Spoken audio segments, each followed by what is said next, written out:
Your decision has to be made based on what your needs will be for the balance of your life, not with total disregard by any means to what you're going to leave to your children, but I'm reluctant to endorse a plan by which you're to suffer whatever is necessary in order to maximize the amount that is available when you leave this world. I'd be willing to bet your children would not authorize that set of priorities, or at least if they do, it's not a good sign.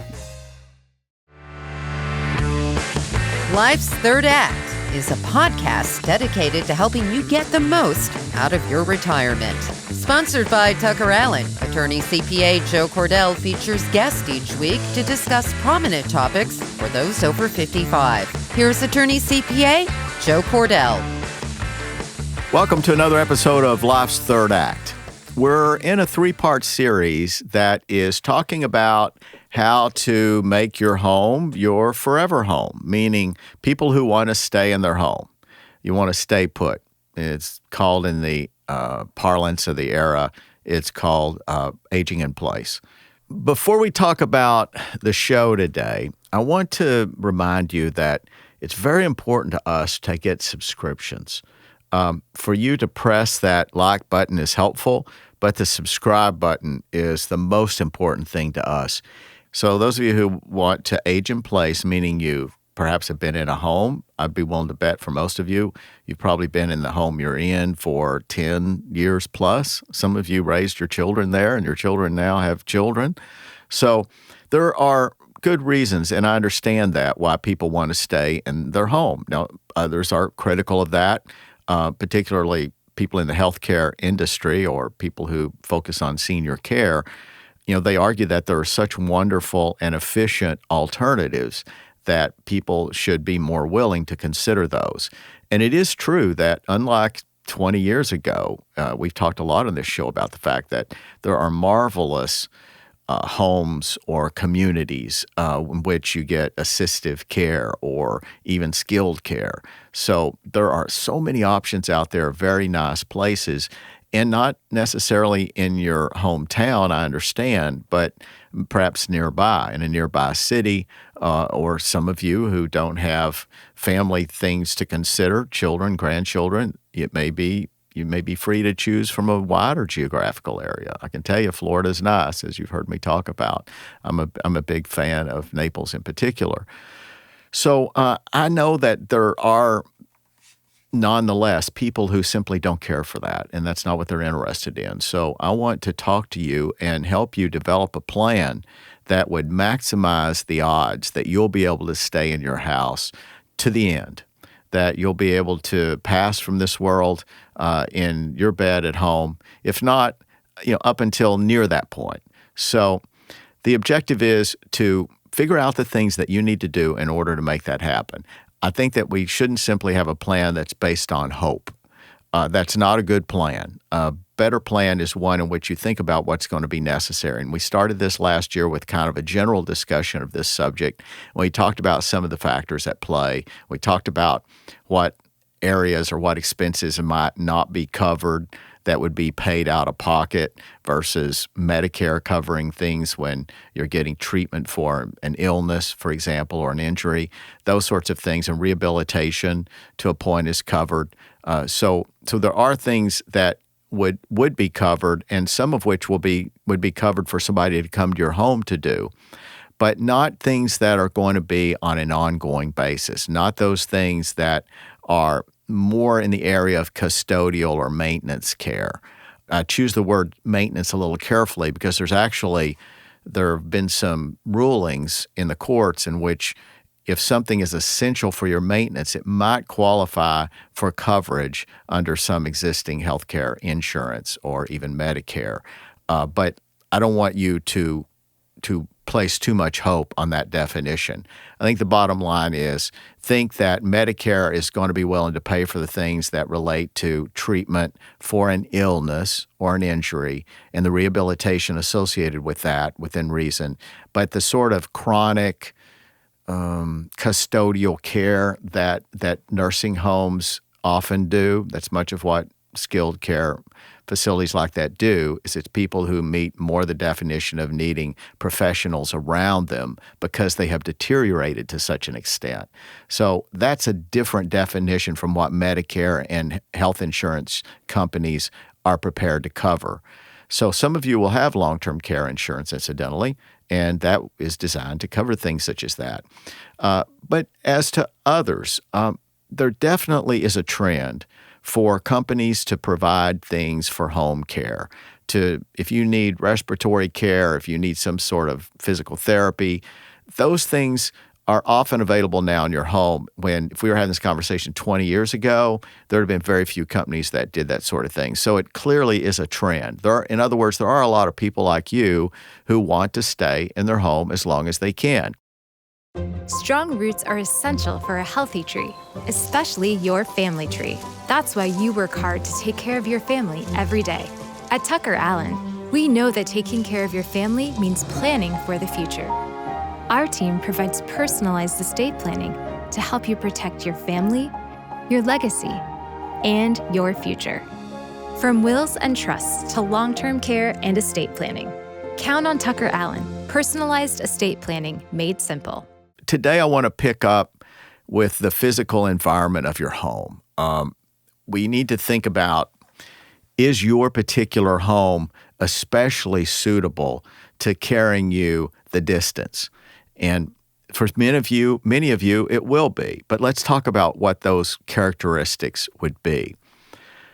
First of all, are you in a neighborhood or in a community where you're close to the things that are important to you? This includes grocery stores.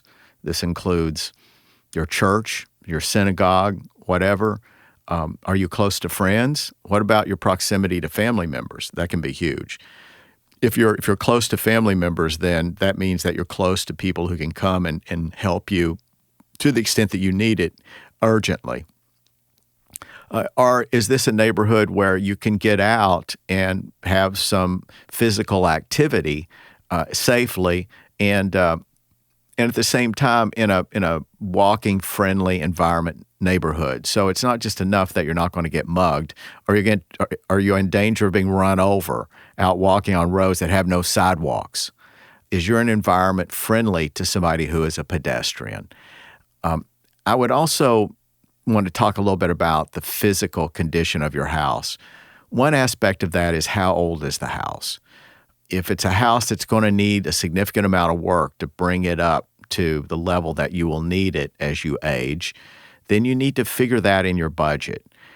This is not something that you needed an accountant or you need a lawyer to tell you, but if you're going to approach this in an organized way, that has to be toward the top of the list of the things you think about when you're considering a plan to keep you in your present home.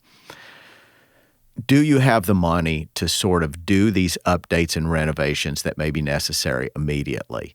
In some cases, you can pour $50,000, $100,000 into your house and it's done, meaning you've fixed the things that need to fix. You've done the retrofitting that will need to occur.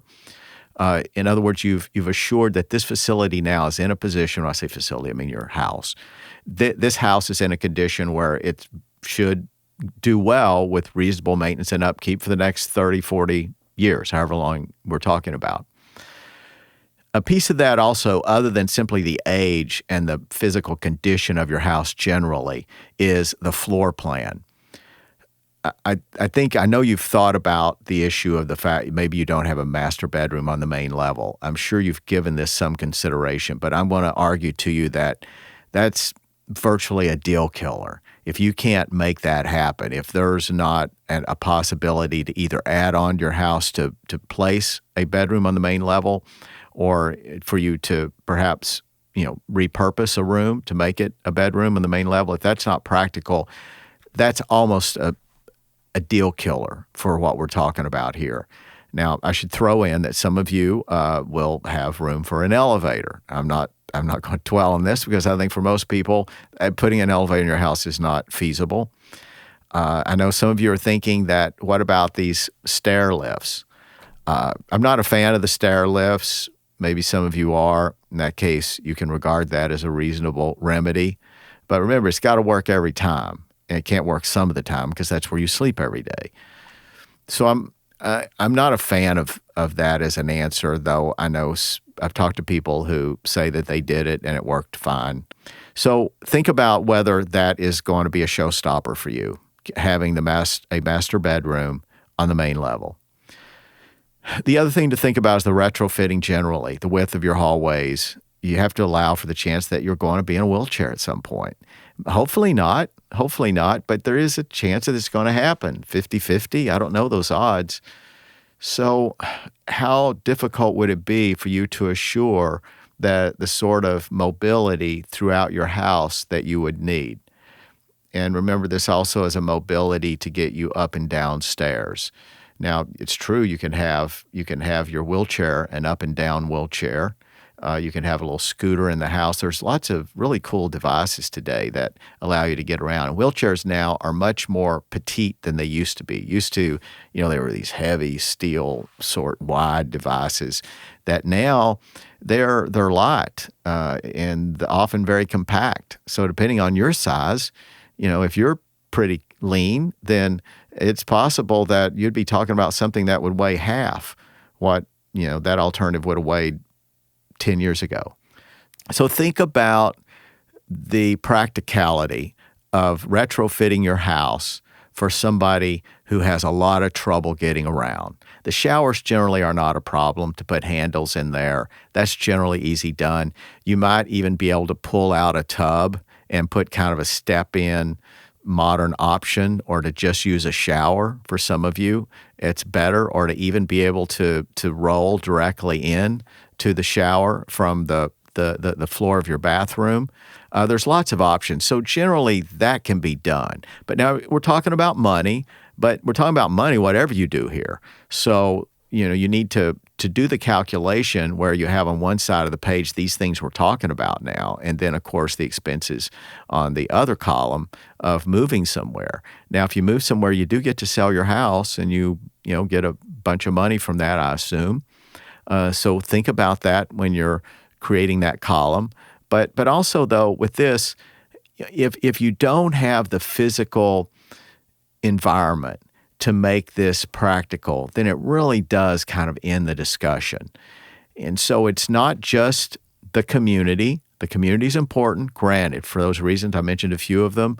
Those things are critical. As a matter of fact, often that's the sort of gravity that keeps people in their homes, in their neighborhoods. It's less their particular home than their particular neighborhood and its proximity to everything that means. So question one is, how important, how advantageous is it for you to be in that community? The second question, though, relates to your property itself. And I've gone, certainly not exhaustively, but I've suggested this category for you to think about what those costs will be if you were to retrofit your house. And perhaps even preliminarily, is it clear that your house doesn't lend itself, the physical structure, to this, either because it's very old and it's going to be a lot of expense in maintenance and care going forward, whatever you do. There's that possibility. Some of you, incidentally, are in houses that your next purchaser will raise the house. Incidentally, that's R-A-Z-E. So there are people who simply have decided to keep their house as their neighbors' houses have sold, especially those what they call mid-century modern houses, the ranch houses from the 50s and 60s that were so popular. I see in the area where I live in St. Louis, those houses are going down. I mean, they're being sold for the lot value. And for some of you, maybe that's the idea, in part, the stimulus for you to be looking around for an alternative is you don't want to sell your house for the lot cost. But I don't want that to influence unduly your decision. Your decision has to be made based on what your needs will be for the balance of your life, not with total disregard by any means to what you're going to leave to your children. But I'm reluctant to endorse a plan by which you're to suffer whatever is necessary in order to maximize the amount that is available when you leave this world. I'd be willing to bet your children would not authorize that set of priorities, or at least if they do, it's not a good sign. So I think that those of you who are in a house where it is a house that would be torn down if sold, meaning it's just a house that your neighbors' houses are nicer, and clearly your neighborhood, I should say, your neighborhood has kind of gone upscale, and the house is old, and the lot is worth close to what it would be worth with the house. So in those cases, you have to really think before you pour money into it. Some of you will see that argument to say, for you, that fact that I just stated would be an argument for staying. And others of you, it'll be an argument for leaving. The argument for staying is, well, look, I'm going to get very little from this house if I sell it. Why not go ahead, spend what I want to spend on this house, knowing that it will never be recovered? If I spend $50,000 to retrofit this house, I know that it will never be recovered, but that's okay. I'm comfortable with that. Then others of you are thinking, the idea of putting, $100,000 down the drain or $50,000 down the drain because it's going to all, mean nothing when the house is sold and when I pass away. And that really bothers me, you may say to yourself. So you need to think about that because many of your homes will fit this description that I just described. And it means that not that you shouldn't retrofit it. I mean, just because the houses next door are these, 2-story modern houses and maybe yours looks a little different is not a reason that you must sell it. It just means that you have to be comfortable with doing what you need to physically to the environment of the house, meaning to retrofitting, bedrooms, whatever has to be done. You have to be comfortable with the idea that it won't be recovered. And I'm not saying you shouldn't be comfortable with it. Your kids hopefully are going to be comfortable with it. So I would do that sort of examination of your particular house, the neighborhood, as well as the physical structure and its convertibility to the extent necessary. Those are critical elements before you go any further in developing this plan. Another piece of this that I want to mention that would perhaps be considered as, I guess, a necessary corollary to this plan is when I talked about these 2 columns on a piece of paper in which you estimate what your costs are going to be. We'll refer to the left column as the column in which you list what the costs are associated with staying where you are, and we'll call the right is the column in which you move. So I've already indicated on the right, you would have the sale of the house, you would have money coming in, you would be rid of all these considerations about maintenance and upkeep. You'd be moving to an environment, I'm confident, where that becomes a non-issue, except you pay a monthly fee, of course. But the point is you don't have to personally think about any independent contractors or subcontractors and all the things that go with that. So that is your left column. But your right column, to be fair to yourself, if you're wanting to look at these numbers, you have to figure, well, I'm going to have additional costs here over time, not only on the front end, the ones that I described. Yes, that should be a sum that you place at the top of the page, and it should be the sum that would be all the what I'll call capital expenditures necessary to bring the house up to speed. This is not maintenance stuff over time. These are the things that will get the house to where it needs to be. Some of it will be stuff that should have been done 20 years ago. Some of it will be particular things associated with this aging plan, which is a sort of retrofitting project. Some might require significant, reconfiguring of your house. So for those items, you have to get an estimate because you're just not sure what these things are going to run. But these are front-end costs. And then after that will be the cost that you can expect to have on a monthly basis. And I encourage you to be inclusive in that number. It's better to err on the high end than to err on the low end. So when I think about this, I think about like a retrofitting budget. We talked about that. So that's the single figure that you would spend over the course of, say, a year on the front end. But the other is the cost of living associated with this house. This is taxes, maintenance, et cetera. Your cost of living generally. And it might be that staying where you are, your costs are lower in many ways because you cook things for yourself. You have them brought in, but the question is, how do you get those things? Do you have a means of having those delivered to you? And incidentally, we all have Amazon now. So it is a different world in terms of what you can get delivered to you. I can tell you my mother has stuff delivered to her almost every day. And she has my brother living next door, and this is in Kentucky. She has my brother and his wife living next door, which are more than happy to go get things for her. But she's discovered Amazon. And I'm telling you, she is just delighted with this resource, and she uses it regularly and should. So think about what your costs are going to be going forward in terms of your cost of living where you are. Now, this is a left column expense. On the right, you will have ongoing costs, and those are pretty easily to ascertain because often they'll be fixed for certain periods of time. Depending on your contract, it could be as much a month-to-month contract. There are places that do that now, in which they would have the ability to raise those costs in some contracts anytime they choose. Generally, they commit to a year at a time. But there will be others where they'll commit to 5 years or more, depending on what is the nature of your residence. Is it an owned position? Is it something in which you have equity? So as a result, you've paid money, you own real estate that is titled in your name. Is it simply something where you have a long-term lease, or is it something in between? And they do have a lot of things in between as options here.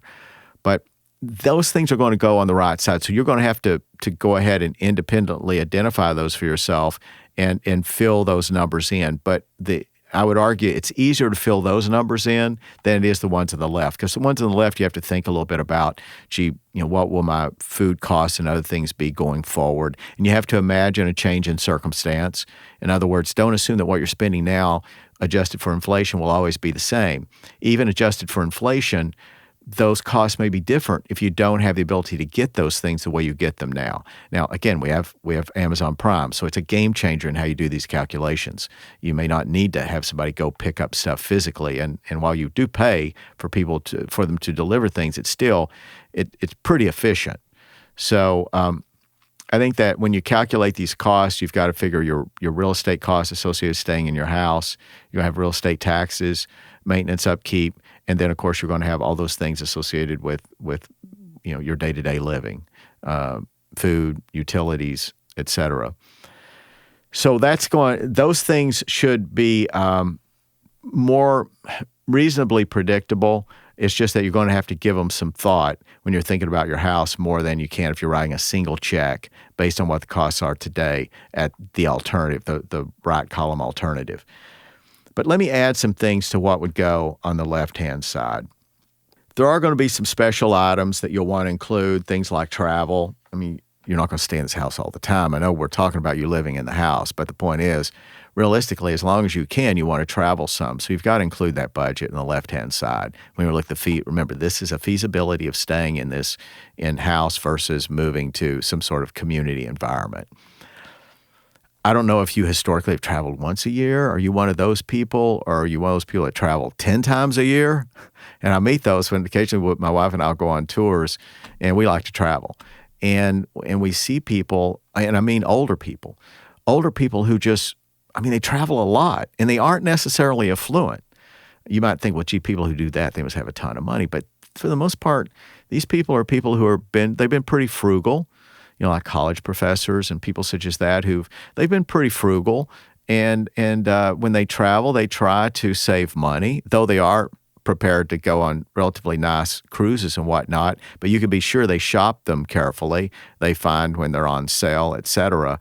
So if that's going to be in your plan that you want to travel a lot, and I wholeheartedly endorse that. I think there's almost nothing else better, at least for your health, for your mental health as much as physical, and it stimulates you. It makes life more vibrant than perhaps the same old every day. So is that going to be in your budget? It should be, if you can do it physically. What else should be in your budget? Now, one thing that we've got to talk about is this assistive care that I mentioned last time and I mentioned earlier today. This is a little bit of an unknown because you don't know how much assistive care you might have. And as I mentioned last time, there's a point where these lines cross, meaning that it's more efficient to have somebody to come into your house occasionally to give you skilled care. And I'm not talking about just somebody with custodial care, although that this is true of that as well. A certain amount of custodial care, a certain amount of skilled care like respiratory therapists, things such as that, to come into your home a certain number of hours a week is going to be less expensive than paying for those things to be available all the time in a community. That's true to a point. And when I talk about those two lines crossing, there is a line where there's a certain level of people coming to your home. In other words, where you need custodial care. Let me give you an extreme example. 24/7 custodial care. That's the most extreme example. But if you can imagine the alternative costs of having somebody available to sort of be around to assist you as needed 24/7 in a community, you can see where the cost is much less for that person. Meaning this one, I'm not going to call them a skilled care, I'll say that this personal care person, this unskilled, they're considered unskilled, even though they are very helpful. They can lift, they can do things for you, they can get things for you. But they're kind of your arms and legs, so to speak, and they're very important to have as we age and become less capable of doing things. And they're not technically called skilled, so even though they're not paid a lot of money, I think I said last time it's not unusual to pay $25 to $30 an hour for this person. But imagine 24/7 what that cost is. You can have one of those people serving 10 people as well, just getting it done as well as they would an individual in your home because they're not always needed by you. So the meter's running and you're paying for this in your home 24/7, even though the person is standing around most of the time. So that is a particularly vivid example of these lines crossing that I'm describing. So there is a point where you have to ask yourself, how much do I want to be in this home? In other words, up to the point where those lines cross, let's talk about the feasibility of that. And then we'll talk about the feasibility when you get on the other side of those lines, so to speak. Those of you who aren't familiar with graphs, don't have any idea what I'm talking about, but many of you do. And you imagine, the cost of one going up and the cost of the other going down. And at some point, suddenly it makes sense to shift tracks, so to speak, shift lines. And in your case, you have to consider, there'll be a period when it's clear that it's easier. There'll be a period when there's no question that you're saving money. You don't need anybody 24/7 to be a custodial care person. You don't need somebody to come in except occasionally for these specialized needs. So the cost for having somebody come into your home at the outset is going to either be zero or it's going to be very low. Now, over time, let's face it, there's a probability that you're going to need some of these people coming into your home. And you're probably going to have to pay out of pocket, again, unless it meets those criteria I mentioned a while ago. I hate to keep repeating this, but I just want to be sure that I don't charge forward and confuse you. There are things your insurance pays for, your regular health insurance pays for, but most of these things that qualify for maintenance care, for lack of a better phrase, are things that are not covered by insurance long term. They'll cover an incident, an injury, treatment, illness, those things they cover. All right. So I know I've said that several times, but I just want to be sure we're on the same page. And the lines do blur at some point. I don't want you to think there's a crisp, clear, uncontroversial definition between these two categories, the things that your traditional health insurance pays for, including Medicare, and the things that they don't. But subject to that blur, there is a difference. And many of these things, I'm going to assume for the sake of this discussion, will be things that will not be covered by your regular health insurance. So there will be a while then when you're willing to pay this, right? Because it's cheaper, it's more efficient. You're having somebody come in a few times a week. Maybe you'll have a person come in to stay with you 4 hours a day, 3 times a week to help with certain things for whatever those reasons may be. Clearly, it's still favorable in terms of the relative cost between the costs of living in a communal environment versus living in your home, as long as you stay, below this line that I've described, or this intersection. During this period of time, I know what your position is. You've hung with me so far watching this, and I'm willing to bet that you fit the description of somebody who really wants to stay in your home, and you're willing to make some of the compromises and engage in some of the things that I've described in order to make that happen. And you're willing to incur some costs, especially when the costs are lower than what they'd be if you were in some sort of community environment. So this will be easy. You'll hang with this position up to that point. Here's where I'm coming to. There will be a time when this intersection that I've described will happen, when suddenly it's becoming very expensive to do this. Now, I want to retract that a little bit. I don't know that there will be a time for you. There may not be a time for you when that'll happen. So let's not be morbid, and I want to assume the best to an extent. But let's entertain, though, the very real prospect that such a time will come. So now your decision is easy, right? We've talked about the things that you need to consider. Let's assume all those, you're able to check those boxes, all those expenses on the left-hand side of the column. Left column you're happy with. You say, yep, I can deal with these expenses. I can do these things. So now we're talking about the other costs associated with aging in place, which is the things more directly related to your physical care. It'll be easy for you as long as you stay below this point where suddenly the costs become very high. I'm suggesting that you now think about, what you would do, where you would go, what the plan would be if you reached a point where suddenly the pain associated, I mean financial pain, the financial pain associated with adhering to the plan A is just too great. So plan A, we know what that is. We're assuming you get to the point where you implement it, meaning that you've met the criteria we've discussed so far. Things are going well. You are even incurring some costs associated with professional care, but clearly it's more efficient and affordable for you. But I'm suggesting that even under these circumstances, that you go ahead and develop the plan B. It may never happen. As a matter of fact, you may be one of those people who plunge past the intersection where clearly the costs are a lot higher, right? In other words, in its most extreme cases, you're paying 2 to 3 times as much as you would pay in a community environment. But you stick with the plan, number one, because you want to, but number two, you can. Some of you have the financial resources to do that. I mean, you can do the math in your head and quickly see how much money you'd be spending out of pocket, potentially, in the worst case scenario, we'll say. But there are many of you who, not many, some of you, who would say, look, not only do I want to stay in my home, which you have in common with everybody here, but I'm determined to stay in the home when we pass that intersection that I've described. I mean, some of you are saying, okay, I hear you. I appreciate the fact that there will be a point where I'm spending far more than I need to spend for this care, this physical care, but that's okay. Money it's to serve our happiness, and my kids are okay. They don't need it. So why not do it? Amen. I mean, I don't disagree with that at all. But I know that the people who are in a position to say and do that are a substantial minority of you. Many of you, when you come to that intersection, are going to have to say, man, this is, I can't keep doing this, and I'm going to need to go to plan B. Well, go ahead now and develop your, for lack of a better phrase, an evacuation strategy. Develop the plan now where you say, okay, this is what's going to happen.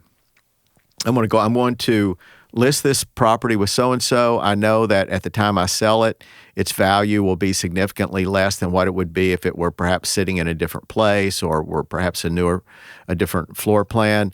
I know that, and so these are my calculations. Now, granted, those will change over time, roughly. I don't think we're going to have a ton of inflation forever. I mean, I think what we're going through now in terms of inflation, I won't use the word transient, but I will say that, I think in 2 to 3 years, we're probably going to return to where we were, which maybe is below 5%.